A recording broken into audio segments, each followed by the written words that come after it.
안녕하십니까. 포테이토닷에서 이제 글레오라는 에이전틱 AI 서비스를 개발 중인 조성국입니다. 오늘 발표드릴 주제는 LLM 에즈 저지부터 이제 에이전트 에즈 저지까지 어떻게 발전을 해왔는지를 간단하게 설명을 드리겠습니다. 일단 준비한 논문은 총 6.5개입니다. 어펜딕스까지 포함을 하면은. 그래서 G벨부터 시작해서 LLM 에즈 저지까지 준비는 해왔는데, 이제 읽다 보니 프로메테우스 2는 가볍게 준비를 했고, 에이전트 에이즈 저지도 마찬가지로 약간 컨셉추얼 정도만 준비를 했습니다. 그래서 앞에 네 개만 약간 자세히 뜯어보고 나머지 뒷부분은 가볍게 설명을 진행하도록 하겠습니다. 먼저 G벨입니다. LLM이 점점 좋아지고 있고 이제 평가 문제는 더 중요해지고 있어요. 그래서 LLM 성능이 올라가면 갈수록 벤치마크도 계속 다양해지고 있고 휴먼 평가를 많이 예전에는 수행을 했었는데 LLM이 되게 광범위하게 능력을 갖고 있는데 그런 능력 모두를 평가하기가 어렵고, 이제 휴먼 평가 자체는 비싸고 일관성도 낮다라는 문제가 있어서, 이제 2023년부터 G배를 시작으로 많은 이제 LLM을 기반으로 어떻게 평가를 할지, 이런 것들이 많이 연구가 되고 있었어요. 그래서 결론적으로는 LLM을 LLM으로 평가하겠다라는 내용입니다. 일단 메소드를 가볍게 설명드리면 G벨이라는 논문에서는 세 개의 주요 구성 요소로 이루어진 프롬프트 기반의 평가 프레임워크를 제안을 하는데요. 총 이제 세 가지로 프롬프트를 만들고 그 프롬프트를 기반으로 COT 프롬프트를 만들고 그걸 기반으로 평가를 하겠다라는 그 프레임워크입니다. 첫 번째 요소 같은 경우엔 Prompt for LNG Evaluation이라는 단계입니다. 그래서 태스크와 그 다음에 어떤 항목들을 어떻게 평가할지를 프롬프트로 구성을 하고 이걸 기반으로 평가를 진행을 하겠다라는 주요 내용인데요. 이제 가볍게 프롬프트를 잠깐 이제 살펴보시면 태스크의 예시는 어떤 요약본을 주고 어떻게 어떤 영역을 평가할 것인지 적고 그다음 평가 항목 같은 경우에는 어떤 식으로 평가를 해야 될지 이제 가이드를 주는 거라고 생각을 하시면 됩니다. 두 번째는 이제 오토 COT인데요. COT 같은 경우는 이제 아시다시피 스텝 바이 스텝이라는 문구를 시작으로 이어진 연구 주제였는데 어떤 식으로 어떻게 평가를 해나갈지 프롬프트에 담아서 LLM에 던지는 이런 영역입니다. 그래서 디테일한 이밸류에이션 인스트럭션이 들어가 있다라는 걸로 생각해 주시면 될 것 같고 예시를 들면은 이밸류에이션 스텝이라는 문구를 붙여서 LLM이 그 COT를 스스로 생성할 수 있도록 도와주게 됩니다. 그래서 자동으로 생성된 COT의 예시를 보면 이제 이렇게 세 개 정도로 구성이 될 수 있다라는 거고요.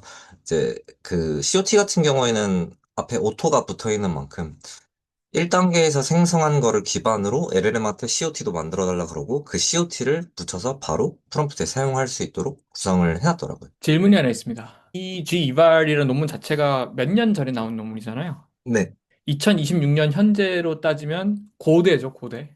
네, 이 당시에는 COT라는 개념이 굉장히 중요했고, 이걸 어떻게 잘 활용할 수 있는가가 이제 LLM의 활용력에 큰 영향을 미쳤었잖아요. 네. 근데 현재 기준으로는 그렇진 않은 것 같은데, 이거 어떻게 생각하시는지 조금 궁금합니다. 이게 제가 이 장표 맨 마지막에 디스커전을 넣어놨는데 아, 예, 예. GPT-5 시대로 넘어와서는 사실 그 제로샷 COT가 되게 무의미해요. 그 성능 자체가 늘어나지 않는다라는 연구 결과도 있고 오히려 부정적인 요소를 끼친다는 그 영향도 있습니다. 그래서 GPT-5 자체가 트리 오브 또웃이나 아니면 그래프 오브 또웃을 기반으로 리즈닝을 생성하도록 만든 모델이기 때문에 이렇게 COT를 그 붙이는 게 오히려 이제 평가를 하는 LLM에게 성능을 저하시키는 요소가 될 수도 있거든요. 그래서 지금 시대에는 사실 맞지 않을 수도 있는 방법이긴 합니다. 네, 그래서 세 번째 같은 경우에는 그 G벨이 나온 지가 4년 가까이 됐다 보니까 사용해 보신 분들은 알겠지만 약간 바이어스가 조금 심하긴 합니다. 그래서 몇 가지 평가 과제 같은 경우에는 그 사람이 직접 평가하는 것보다 연관성이 좀 낮게 점수가 평가되는 영향이 있어요. 뭐 예를 들면은 1점부터 5점까지인데 4점만 계속 주구장창 찍는다든지 아니면은 너무 낮은 점수를 찍는다든지 이제 이렇게 좀 쏠려 있는 영향도 있고 휴먼 저지랑 좀 거리가 먼 경우도 있고 이런 문제가 있습니다. 그래서 얘를 노멀라이제이션 하는 방법까지 좀 제안을 하고 있는데 노멀라이제이션 하는 공식 자체를 뜯어보면은 출력 토큰의 확률 값을 사용을 해서 노멀라이제이션을 하고 이걸 기반으로 웨이트썸을 해서 최종적으로 결과를 도출을 시키겠다라는 것입니다. 그래서 보통 GBL의 논문을 가볍게 보신 분들은 1, 2번까지만 보통 진행하는 경우가 있는데 꼭 3번까지 하는 거를 저는 권장을 드리고 있습니다. 그래서 실험 같은 경우에 세 가지 메타 벤치마크를 사용을 해서 참고를 해서 평가를 했는데 세 가지 중에 첫 번째가 요약에 대한 평가 지표로서 써미벨을 하고 있고요. 그다음에 두 번째로는 토피컬 챗, 즉 멀티턴에 대해서 그 평가할 수 있도록 했고, 세 번째는 QAGS라는 할루시네이션 지표를 볼 수 있도록 평가를 합니다. 평가 지표 같은 경우는 코릴레이션에 대한 세 가지 평가 지표를 계산을 하고 있고, 실험 결과를 간단하게 보시면은 당연히 이제 GPT-4를 기반으로 한 G-EVAL4가 가장 성능이 좋았다라는 것을 보여주고 있는데, 이제 표에 보시면은 이제 COT와 그 토큰에 대한 그 앞에 세 번째 노멀라이제이션을 하지 않았을 때에 대한 경우를 보여주고 있는데 COT 같은 경우에는 뭐 큰 차이가 없을 수도 있겠지만 워낙 성능이 좋은 모델이었기 때문에 이 토큰 같은 경우에는 그 좀 크게 영향을 끼치는 모습을 볼 수가 있긴 있습니다. 얘도 3.5도 마찬가지고요. 그래서 이게 중요한 지금, 네. 이게 지금 LLM에서 젖지를 평가한 거잖아요. 네, 네, 맞아요. 그러니까, 근데 이거는 그럼 인간이 평가했겠죠? 그 인간이 평가한 값이랑 그 다음에 LLM이 평가한 값의 코릴레이션을 계산을 한 지표예요. 아, 그러니까 그러니까 그 결과물을 비교한 게 아니고, 그러니까 LM에서 젖지와 인간 골드셋 그 평가셋을 비교했다는 거고. 근데 플루언시 같은 것들은 그렇게 비교가 될 수 있나요? 그러니까 자동 저게 비교가 안 되잖아요. 점수의 코릴레이션을 봤을 것 같거든요. 1점부터 아, 5점까지 아, 하고서, 맞다, 맞다. 아, 죄송합니다. 네네. 아, 예, 네, 감사합니다. 아, 네, 그러면 이거는 인간 전문가의 평가가 골든셋이라고 가정을 하는 거죠? 네, 맞아요. 아, 감사합니다. 네. 네, 두 번째로는 토피컬 챗이고요. 이것도 마찬가지로 GPT-4가 제일 성능이 좋았다라는 것을 알 수가 있고, 네, QAGS 같은 경우에는 할루시네이션, 요약에 대해서 할루시네이션을 평가를 합니다. 근데 이제 이 평가표 같은 경우에는 조금 주의 깊게 봐야 될 게, 바트스코어나 유니벨이 성능이 지금 매우 좋은 모습을 보고 있는데, 네, 이게 논문을 저도 이 수치를 보고 좀 이상한데라고 해서 논문 뒷부분을 보니 그 바트나 유니벨 같은 경우에는 단어가 공통적인 게 많이 나오면은 사실 유리한 평가 지표긴 합니다. 그러다 보니 이제 이런 쪽에서도 이 요약에 대해서 할루시네이션 평가를 할 때 이런 메소드도 뭐 가능은 하지만 그래도 GPT-4가 더 좋다라는 것을 보여주고 있습니다. 이게 뭐 여기까지 보셨을지 모르겠는데 그러니까 그 바트 스코어나 버트 스코어 같은 경우에는 이게 이 실험에 대한 셋에 대한 뭔가 그 추가 학습을 진행하지 않고 그냥 일반적인 벌트나 발트를 다운스트림 태스크로 뭔가 튜닝을 한 다음에 쓴 거겠죠? 그냥 온라인에 올라와 있는 걸요? 튜닝을 했던 걸로 알고 있거든요. 아, 그러면 이 셋에 대해서요? 네. 그러면 이거는 그러니까 제로샷 vs 아예 웨이트를 업데이트한 거니까 너무 불공평한 거 아닌가라는 생각이 좀 드네요. 이 실험 결과까지 얘네 둘은 잘 자세히 예. 보진 예. 않아가지고 아마 학습을 안 예. 했을 수도 있긴 합니다. 안 했을 것 같아요. 거기까지 저자들이 열심히 했을 것 같지는 않습니다. 아마 얘네가 그 평가 이밸류에이션 셋만 제가 있는 걸로 벤치마크만 있는 걸로 알고 있고 트레이닝 셋이 없을 거라 아마 이 두 개를 안 했을 가능성이 높긴 하겠네요. 아, 네네, 감사합니다. 네. 이 논문에 대해서 정리를 하면은, G벨은 GPT-4를 기반으로 LLM을 평가를 하겠다라기보다는 그 평가 문제를 LLM이 다루기 좋은 구조로 재설계했다라고 이제 한 줄로 요약을 할 수 있을 것 같고, 평가 같은 경우에는 그 사용해 보신 분들은 좀 극히 공감을 하시겠지만, LLM이 생성한 텍스트를 약간 편향적으로 더 좋게 평가하는 경향도 좀 크긴 합니다. 바이어스나 다이버시티 같은 경우에는 조금 더 다뤄야 할 연구였던 것 같기도 하고요. 뭐 또 여러 연구에서 보셨겠지만 저 LLM이 생성한 텍스트 편향이 좀 더 확장해서는 GPT는 GPT를 좋게 평가하고 제미나이는 제미나이를 좋게 평가하는 경향이 있잖아요. 네, 맞아요. 네네. 아마 여기서는 그냥 LLM이 LLM을 좋게 평가했다 정도로 나온 것 같네요. 네, 네, 감사합니다. 그래서 아마 이 논문에 대한 기여 자체는 그냥 프레임워크에 대한 재설계 정도가 되지 않을까 싶긴 한데, 네네. 어, 사실 현업에서 진짜 많이 쓰는 메소드긴 합니다. 네, 다음은 이제 저 질문이 있는데요. 네, 그 방금 논문에서 썼던 벤치마크나 이별리에이션 매트릭을 네. 뒤에서도 많이 쓰나요? 어떤 말씀이시죠? 그 켄달 타우 막 이런 거 해가지고 사람이랑 얼마나 비슷하냐를 했잖아요. 이거랑 이 앞에 것들 보면은 네, 그런 그런 방법론을 뒤에 나오는 LLM 에저 저지 논문들도 뭐 비슷하게 사용을 하나요? 거의 안 씁니다. 아, 그래서 이게 아마 제가 소개해드릴 논문이 앞으로 5가지가 더 있는데 아마 얘만 쓰는 것 같아요. 그러니까 저는 사실 이게 궁금했던 게 저 숫자들이 코릴레이션 값이라고 하지만 그게 어떤 의미일까가 궁금하거든요. 그러니까 예를 들어서 뭐 스피어맨이 뭐 0.6이면 뭐 이게 실제로 얼마만큼의 일치성을 갖느냐라는 게 좀 직관적으로 와닿진 않아요. 그쵸. 네, 그래가지고 그런 이게, 것들을 뭔가 설명하는 내용도 있나가 좀 궁금하긴 했어요. 이게 이 세 개의 지표로 봤을 때는 사람과 유사하게 할 수 있다라는 걸 근거로 보여주는 것 같아요. 음, 그래서 그럼 사람의 그냥 비용을 LLM으로 대체할 수 네, 있다. 사람이랑 몇 퍼센트 비슷하다 이렇게로 뭔가 표현하기는 좀 어려운가 보네요.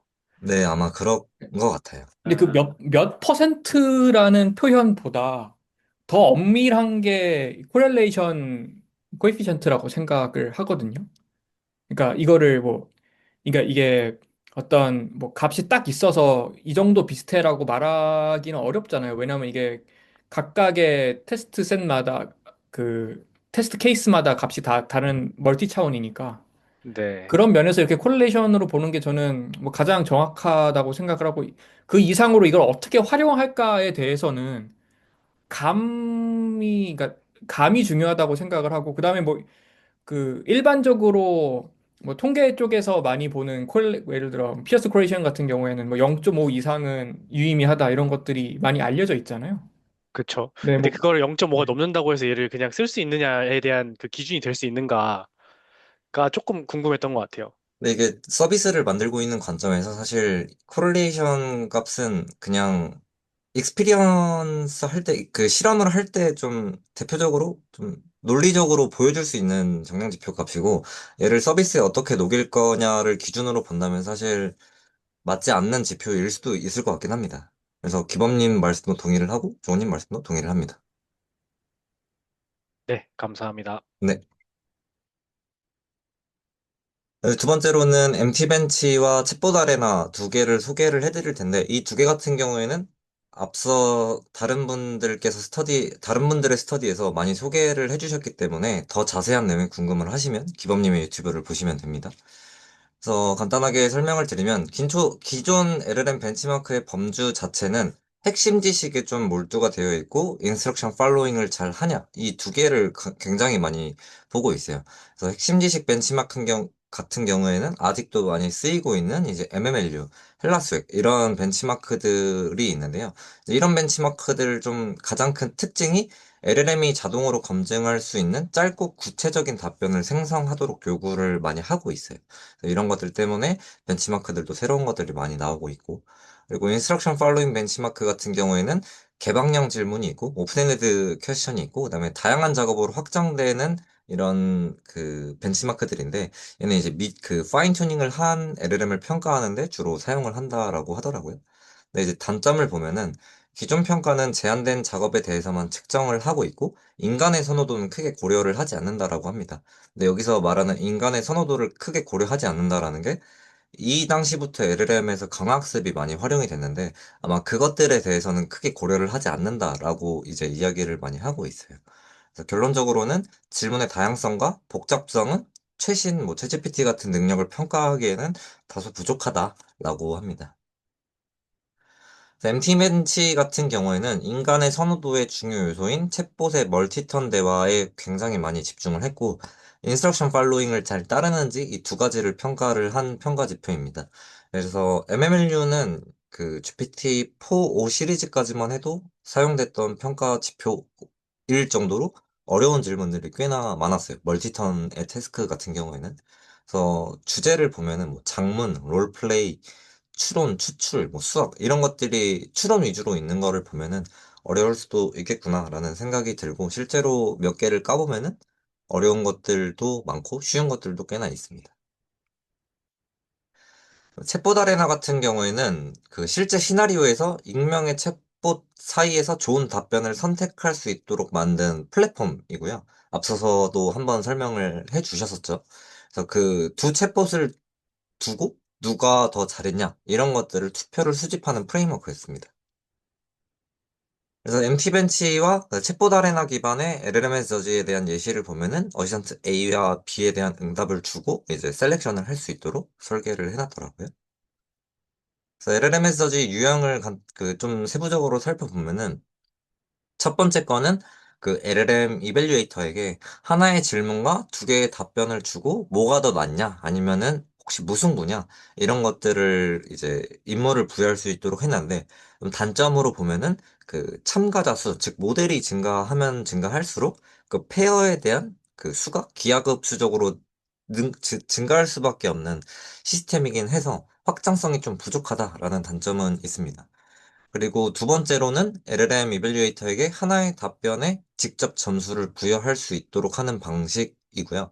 네, 세 번째는 참조 답변을 주고 점수를 매기는 단점입니다. 네, 이제 두 번째 같은 경우에는 그 유형 자체가 페어와이즈보다는 변동성이 좀 클 수도 있다라는 단점도 있습니다. MT벤치에서 그 LLMS 저지를 GPT-4를 기반으로 했을 때 페어와이즈 비교와 그 싱글 모드 이제 인간이 한 그 인간 평가랑 거의 일치를 한다라고 하고요.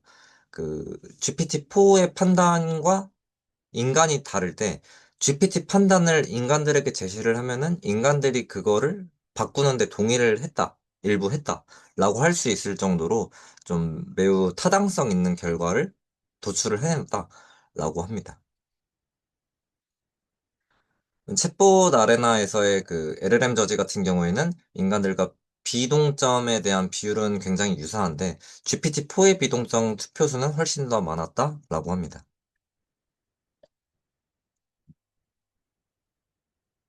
네, 이제 이 두 개 벤치마크는 아직도 사용되고 있을 정도로 굉장히 잘 만들었다라고 생각을 하는데, 굳이 한 개점을 뽑아본다면, 이제 바이어스가 조금 있다, 위치 편향이 있다라고 하는데요. 이제 위치 편향 같은 경우에는 LLM이 특정 위치의 답변을 선호하는 경향성이 있다라고 합니다. 뭐 요새는 안 그렇지만 예전에는 이제 최종 결과의 답변이 동일한 유형의 응답이라도 최종 답변이 밑에 있으면은 맨 하단 쪽에 있으면은 즉 결론을 잘 만들었으면은 그게 조금 더 우수하다라고 평가되는 그런 경향도 있었다라고 합니다. 그래서 이런 문제가 있었고, 그다음에 장황성 평가? 뭐 이런 것들이 있다라고 했는데, 더 길고 장황한 답변을 선호한다라고 합니다. 근데 이거를 역으로 조금 생각을 해보면은, LLM이 만든 응답 자체가 길면 길수록 정답이 포함될 확률이 굉장히 높기 때문에 아마 이런 것들에 대해서 편향성을 가지고 있을 수밖에 없지 않았을까? 옛날에는 이런 생각을 하고 있고.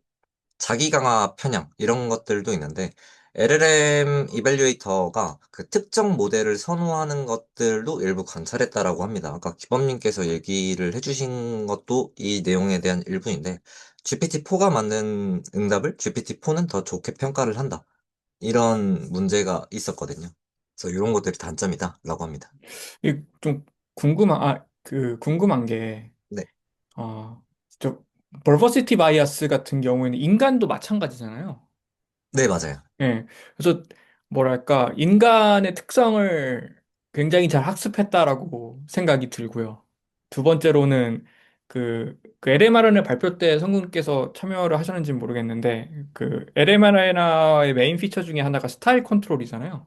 네, 그러니까 이 답변의 뭐 마크다운의 디자인을 얼마나 예쁘게 했냐, 뭐 그런 것들을 좀 컨트롤을 해서 그거와 상관없이 스코링을 하는 LM 아레나의 하나의 특징인데 이게 굉장히 합리적이라고 생각을 하거든요. 이 논문에는 아마 없을 텐데 스타일 컨트롤이 그 이후에 논문 이후에 나와서 그 LLM들도 이렇게 굉장히 well structured 된 글들이 이 스트럭처드 되지 않은 긴 글보다 더 선호를 하는지 좀 궁금하긴 하네요. 저도 궁금한데 말씀해주신 그 자기강화 평양 같은 경우에는 이미 다른 연구에서 많이 진행이 됐었기 때문에 이제 그런 것들은 좀 다소 됐지만 제가 현업에서를 생각을 해보면은 길고 장황한 답변을 선호하는 거는 여전히 조금 존재를 하긴 합니다. 그래서 한계에 대해서 해결 방법도 일부 제시를 하긴 합니다. 앞에 위치 평양 같은 경우에는 두 답변의 순서를 바꾸어서 평가를 이제 두 번씩 진행하는 것도 하나의 방법이라고 하고, 그리고 퓨샷 저지를 통해서 그 일관성을 조금 높일 수 있도록 하는 것도 하나의 방법이라고 하는데, 기본적으로 일반적인 인퍼런스를 생각을 해보면은 퓨샷을 넣었을 때 정확성이 높아진다. 일부 태스크에서. 이렇게 생각할 수도 있겠지만, 이밸류에이션은 정확도 향상에 대한 것을 의미를 하는 것은 아니고 일관성을 높이는데 집중할 수 있다. 집중할 수 있더라. 이런 실험 결과도 논문 안에 포함이 되어 있더라고요. 그리고 수학 문제를 채점하기 위해서는 COT와 레퍼런스를 활용하는 것을 많이 제안을 하고 있는데, 뭐 예시를 들면 근해 공식을 풀라고 하고 그거에 대한 응답이 나와 있다면 근해 공식이라는 걸 이제 레퍼런스로 주고 잘 응답을 했냐 이런 것들을 평가해라라는 겁니다. 그래서 결과론적으로 평가를 수행을 할 때 레퍼런스를 가지고 있을 수 있다면 그것을 그 평가에 반드시, 그러니까 평가자에게 반드시 부여를 해라. 라는 것도 하나의 방법일 것 같아요. 네, 그래서 결론을 보면은 3년 전에 발표된 벤치마크인데 지금 아직도 굉장히 자주 활용이 되고 있고, 개인적으로는 합리적인 벤치마크라고 생각을 하고 있습니다. 네, 이제 뭐 한계를 뜯어보자면 GPT 계열 LLM 기반 평가는 여전히 한계가 존재를 하고 표현성 문제는 여전히 발생을 하고 있다라고 결론을 지을 수 있을 것 같아요.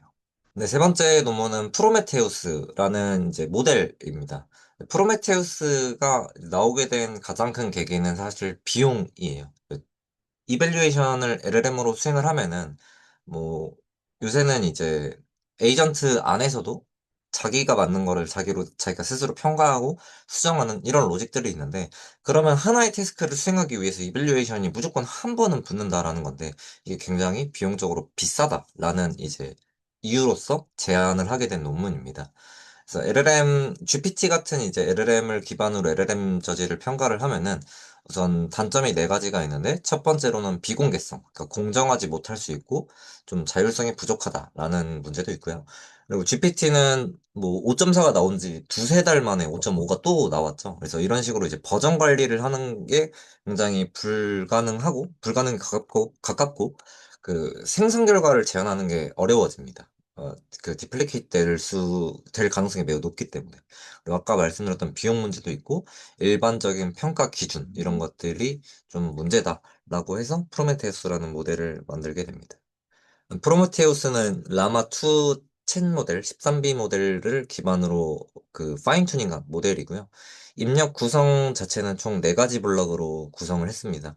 첫 번째 인스트럭션, 평가해야 할 응답, 그 다음에 점수에 대한 기준, 레퍼런스 응답 이렇게 4가지를 가지고 그 인스트럭션을 삼고 그다음에 출력 같은 경우에 피드백 그 어떤 좀 COT와 유사한 형식을 띠고 있는 피드백이고 마지막으로는 점수 이런 식으로 출력을 할 수 있도록 해놨습니다.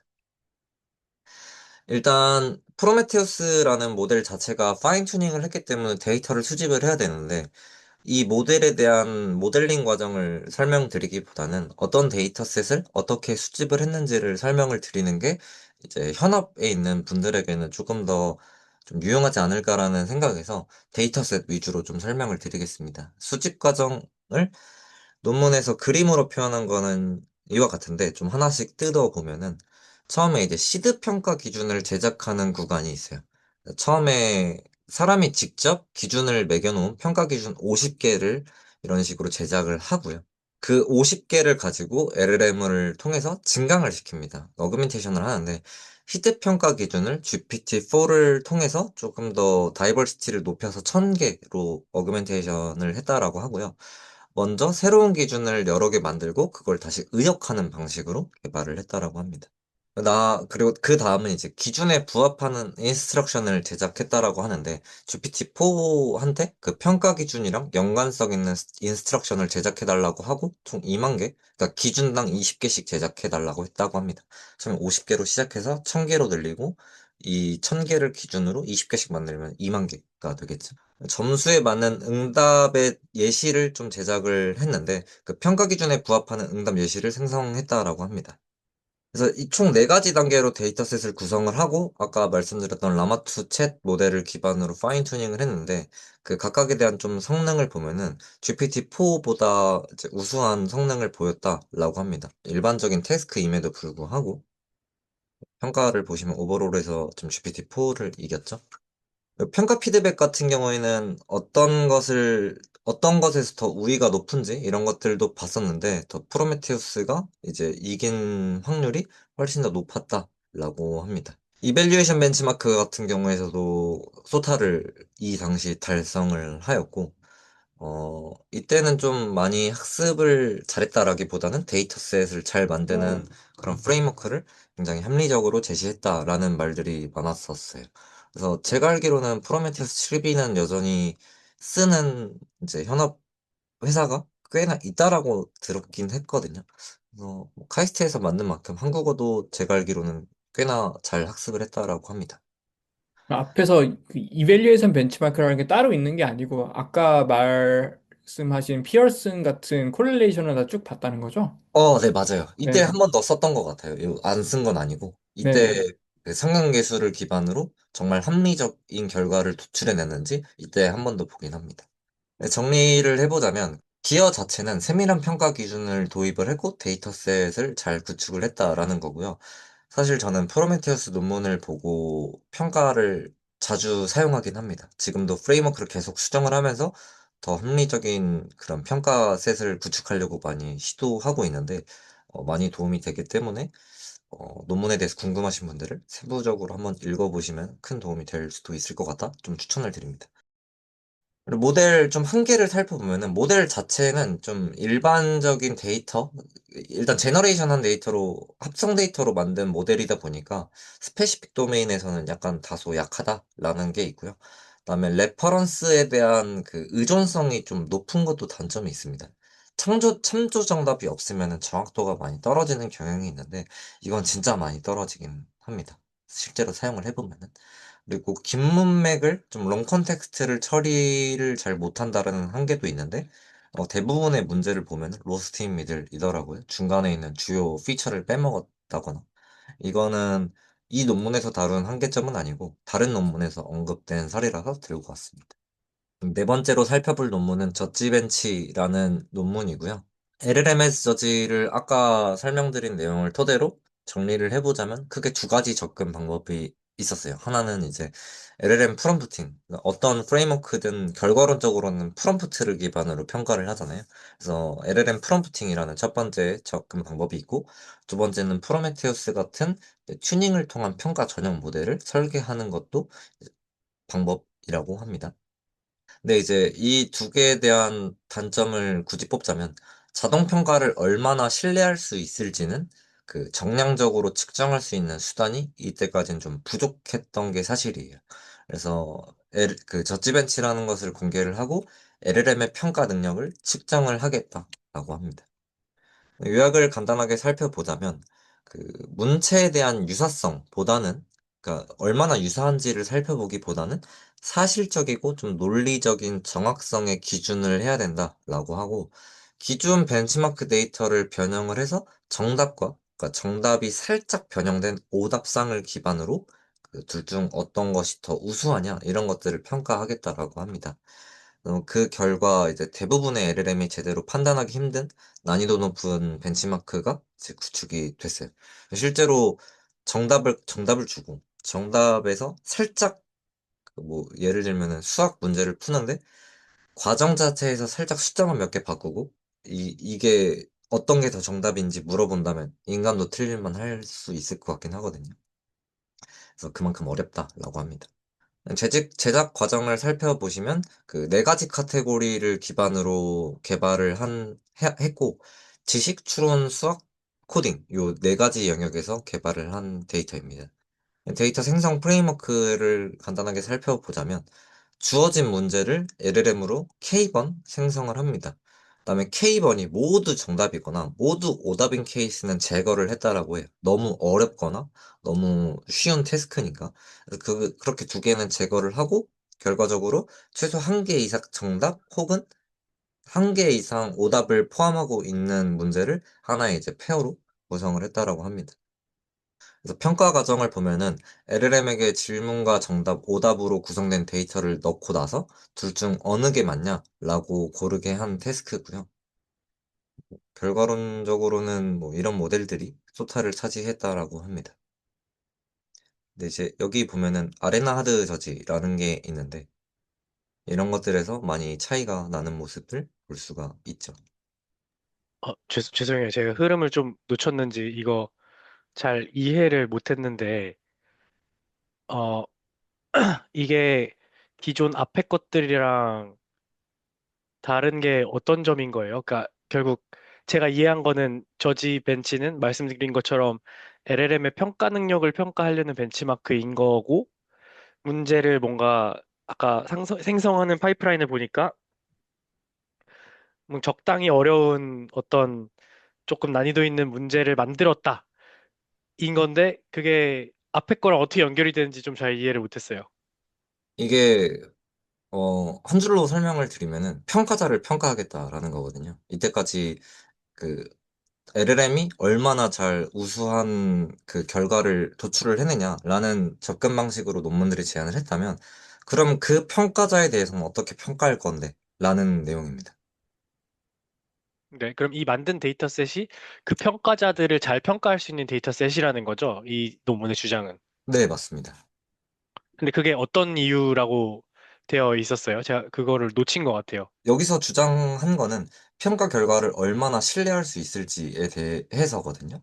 네, 제가 말을 살짝 얹자면, 그러니까 그 첫 번째로 그 성국님께서 소개해 주신 논문은 A라는 답변이 있고 LLM의 답변이 있고 B라는 답변이 있다면 그 중에서 인간 평가자가 인간 전문가가 뭘 평가 어떤 것이 더 좋다라고 찍은 그 데이터를 이미 갖고 있었잖아요.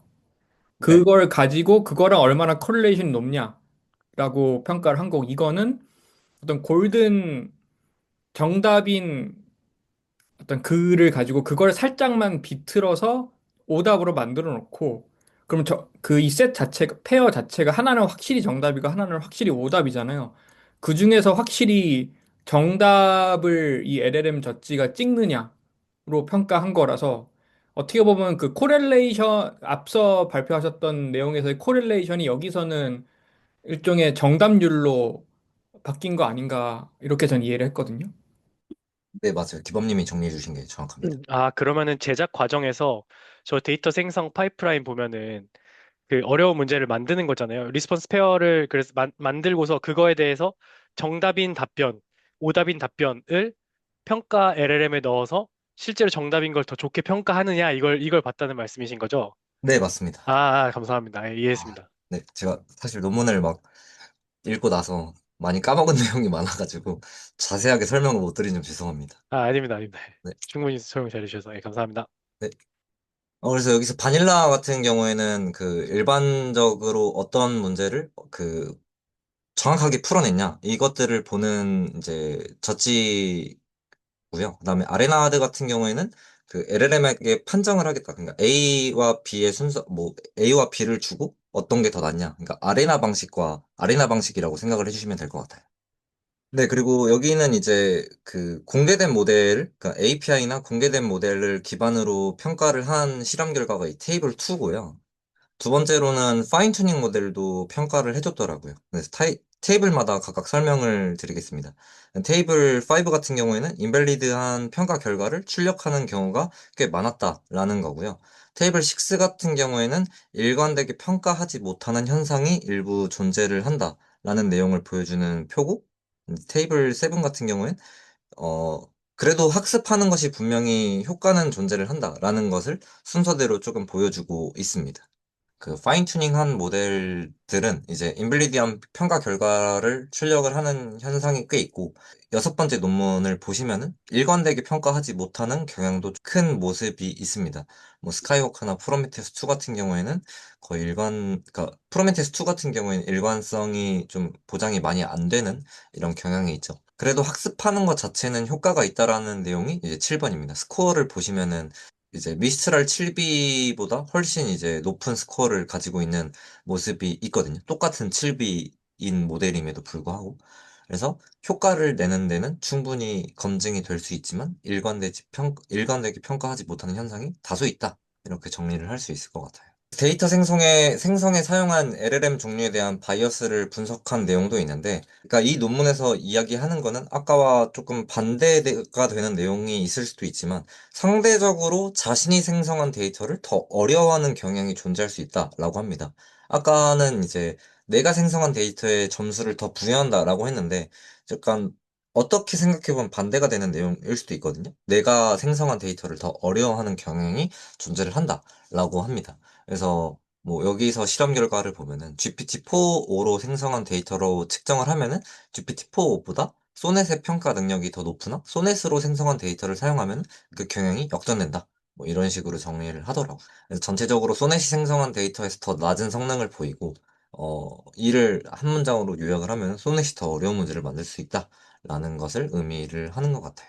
젖지 벤치는 이 정도로 정리를 할 수 있을 것 같고요. 아까 평가 결과에서 보셨다시피 프로메테우스 1이 아니고 이제 2 모델로 실험 결과가 나왔는데 2024년도에 그 프로메테우스 2가 공개가 되었었습니다. 그 프로메테우스 1에 대한 문제점을 제기한 건 아니고, LLM은 두 가지를 평가를 해야 되지만 과거 언어 모델은 답이 명확히 존재하는 태스크를 수행을 하지만 LLM은 그렇지 않다라는 점을 이제 문제로 제기를 하고, 승패와 같이 사람의 선호를 반영하는 방식을 사용을 하지만 이거는 이제 비용과 시간이 많이 소모가 된다라는 문제를 가지고 툴을 다시 개발을 하게 됩니다. 프로메테우스는 이제 페어와이즈한 랭킹을 떠나서 정답을 표현을 하는 이런 평가지표까지 둘 다 가능한 최초의 모델이다라고 설명을 할 수 있을 것 같아요. 이 논문을 뜯어보면은 어떻게 모델링을 할 건지에 대해서 좀 많이 집중을 하고 있는데, 저는 그 설명은 좀 스킵을 하고 싶었어요. 되게 GPT-4가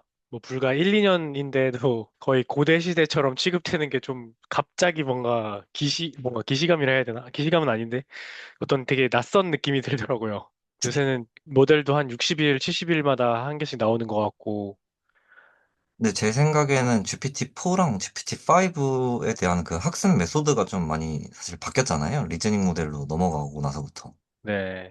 저는 GPT-4를 자주 쓰는데 사람들이 5를 많이 찾는 거 보면은 프롬프트 하는 방식이 많이 바뀌어가지고 약간 그런 것도 있는 것 같아요. 예, 맞아요. 예를 들어 뭐 클로드 코드나 코덱스도 둘 다 뭐 충분히 좋잖아요. 뭐 각자 장단이 있지만 그 벤치마크 외에도 하나만 쓰게 되면은 거기에 내 몸이 좀 적응을 해버려서 나머지 하나를 잘 못 쓰게 되는 경우가 좀 있는 것 같아요. 뭐 인스트럭션 팔로잉 같은 느낌도 많이 다른 것 같고. 거기에 오버피팅 된다는 말씀이신 거죠. 걔를 더 잘 쓰는 방향으로 뭔가, 네. 예. 락인이 되는 느낌이랄까요? 아, 그래서 요새 5.5 엄청 잘 나와서 코덱스로 다 갈아타야지가 잘 안 되지 않을까? 아직 그 벤치마크로 정량적으로 나오지 않은 무언가들 때문에 인간이 거기에 오버피팅이 돼버려서 툴을 쉽게 못 바꾸는 거죠. 결과적으로 좀 보면은 얘도 이제 미스트랄처럼 그 8개에 대한 그 모델을 가지고 학습을 했을 때 소타를 찍는 모습을 보였었는데 GPT보다 좀 우월하게 좋은 모습들이 있거든요. 일부 벤치마크에서는 GPT보다 딸리는 것들이 있지만 4만큼 많이 올렸다라는 것이 주된 특징이긴 합니다. 수치를 보면은 진짜 많이 올린 것 같아요. 페어와이즈 랭킹 같은 경우에서도 지금 거의 100점 가까이 되는 지수들도 있고요. 그래서 좀 뭐 우수하다 이런 것들을 보여주고 있습니다. 네, 그 다음은 약간 컨셉추얼한 내용만 간단하게 소개드릴 에이전트 헤즈 저지입니다. 지금 다들 코덱스 같은 것도 쓰시고 뭐 커서 같은 것도 많이 쓰시고 있는데, 쓰시다 보면은 대부분 이제 에이전틱 형태로 많이 동작을 하잖아요. 웹 검색도 많이 하고 코딩도 직접 하고 직접 평가도 하고 결과적인 코드도 내주고, 네, 이런 것들을 하고 있는데, 이런 에이전트를 다 만들어 놓고 LLM의 저지를 쓴다라고 하면은 사실 신뢰하기가 굉장히 어렵죠. 맞지도 않고. 그래서 에이전트에서 저지는 어떤 식으로 연구가 되고 있을까? 또 컨셉추얼하게 좀 가져와 봤습니다. 이거는 사용해보지도 않았고, 논문을 너무 깊게 바라본 논문도 아니기 때문에 에이전트에서 저지는 나중에 기회가 되면은 한 번 더 제대로 뜯어볼 수 있는 시간을 갖도록 하겠습니다. 그래서 지금 이 에이전트에서 저지는 그 메타AI에서 발표한 건데 서론 자체는 지금도 LLM에서 저지를 신뢰할 수 있냐라고 시작을 합니다. 이제 기존 접근 방식은 결과에만 너무 집중을 하고 있고 에이전트 시스템의 단계별 특성을 무시하고 있다라고 하는데 사실 팩트긴 하죠. 특히 코드 제너레이션 태스크 같은 경우에는 지금 나와 있는 현존하는 데이터셋을 뜯어보면은 실용적이지 않은 문제들을 다루고 있고, 뭐, 코딩 테스트 문제가 좀 많잖아요. 그리고 코드 제너레이션 분야에서 LLM은 이미 그 27% 이상의 벤치마크를 에이전틱 시스템 없이도 해결이 가능한 수준까지 많이 올라왔다라고 합니다. 이제 이러한 상황에서 LLM의 저지를 계속 쓰는 게 맞냐? 라는 게 서론입니다. 그래서 인트로덕션을 간단하게 살펴보시면 LLM as 저지는 유저에 대한 인스트럭션을 주고 응답이 나온 LLM에 대한 응답을 그 LLM한테 맡기겠다라고 하는데 이제 뭐 아까까지 설명드린 거를 보면은 페어와이즈에 대한 평가 결과를 많이 보여주죠. 그래서 LLM A와 LLM B에 대한 응답을 주고 LLM에게 뭐가 더 낫냐 이런 식으로 많이 물어보긴 합니다. 근데 이제 이 논문에서 발표를 하는 거는 에이전트 에이저 저지고 유저가 어떤 것을 시켰을 때 이제 에이전트들이 특정 툴을 호출을 하거나 특정 스킬들을 호출을 해나가면서 문제를 해결해 나가는 모습들이 많이 있어요, 실제로. 근데 결과적으로 뱉은 응답을 보고 얘를 LLM으로 평가를 하는 게 아니고 얘를 에이전트로 평가를 해야 된다라는 것이 주된 내용입니다. 그러면서 이제 데이터셋 하나도 같이 공개를 했는데 현존하는 코드 제너레이션 데이터셋 자체는 엔드 투 엔드, 즉 어떤 툴을 호출을 했냐, 어떤 정보를 가지고 왔냐, 이런 것들을 종합적으로 보는 게 아니라 일부만 다루고 있다라고 합니다. 뭐 어떤 라이브러리를 어떤 식으로 사용을 했냐, 이런 것들을 보고 있다라는 거죠.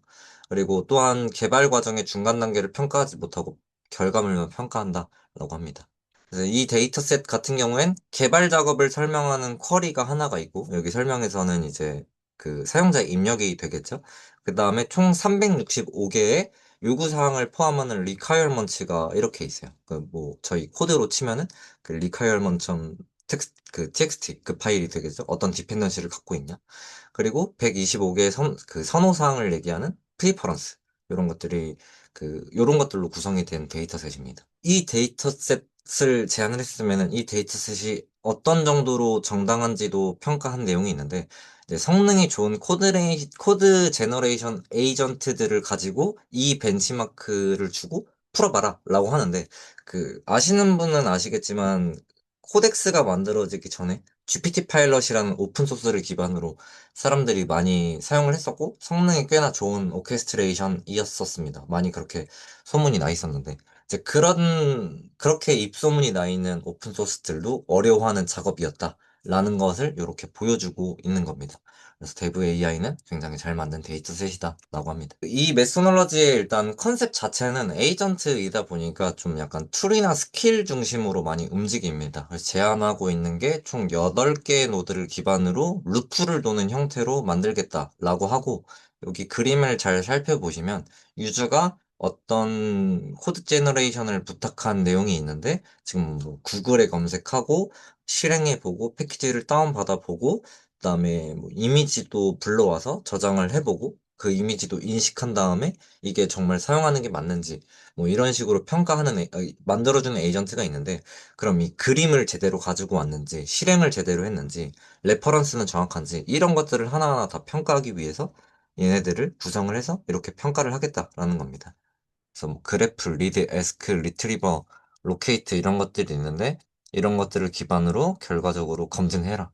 이런 식으로 평가를 한다면 평가가 잘 되더라. 라는 모습입니다. 하나하나에 대한 노드를 살펴보면은 그래프 같은 경우에는 파일, 모듈, 의존성 이런 것들을 전체 그래프로 구성한다라고 하는데 앞서 그림으로 보시면은 요 디렉토리가 되겠죠.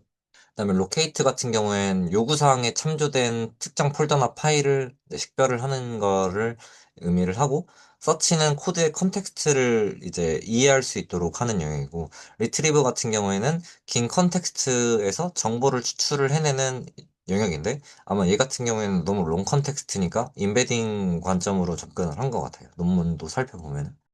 리드 같은 경우에는 멀티모달 데이터를 읽고 이해하는 영역이고, 뭐 에스크는 요구사항을 충족을 잘 했는지, 메모리는 판단 정보, 내가 이때까지 하나하나 태스크에 대해서 얘가 잘 하고 있는지 기록을 해놔야 되는데, 그것들을 저장하는 영역이고, 플래닝 같은 경우엔 현재 지금까지의 상태와 목표를 기반으로 전략을 잘 짜고, 전략화하고 순서를 계획을 하는 이런 노드라고 합니다.